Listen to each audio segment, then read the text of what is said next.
Morning అయితే చాలా late అయిపోయిందనమాట. లేచేసరికి 7:21 వరకు ఇంకా నిద్రలోనే పోతున్నాను. ఇంకోటి వర్షం అయితే అలానే వస్తుందనమాట. అయినా వర్షం వస్తుంది కదా! ఏం చేద్దాం. ఇంకోటి స్కూల్‌కి హాలిడే ఇచ్చింటే బావుండు అనిపించిండే.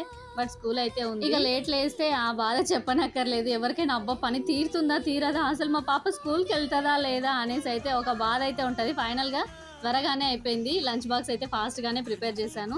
ఇంకోటి ఇవాళ ఆలూ రైస్ చేశాననమాట. ఇంకోటి స్నాక్స్‌కి పెద్దగా టైం అయితే నాకు కుదరలేదు కాబట్టి ఒక బనానా పెట్టి పంపించాను. ఇంకా మా హ్యాపీ అయితే వెళ్ళిపోయిన తర్వాత ఇంకా నేనైతే ఇంకా ఫ్రెష్ అప్ అయ్యి ఇంకా గుమ్మం ముందు ముగ్గులు, దేవుడికైతే నైవేద్యం పెట్టేశాననమాట. ఇవాళైతే దత్తోజనం చేశాను. నా స్టైల్‌లో ఇలా చేసుకున్నాననమాట.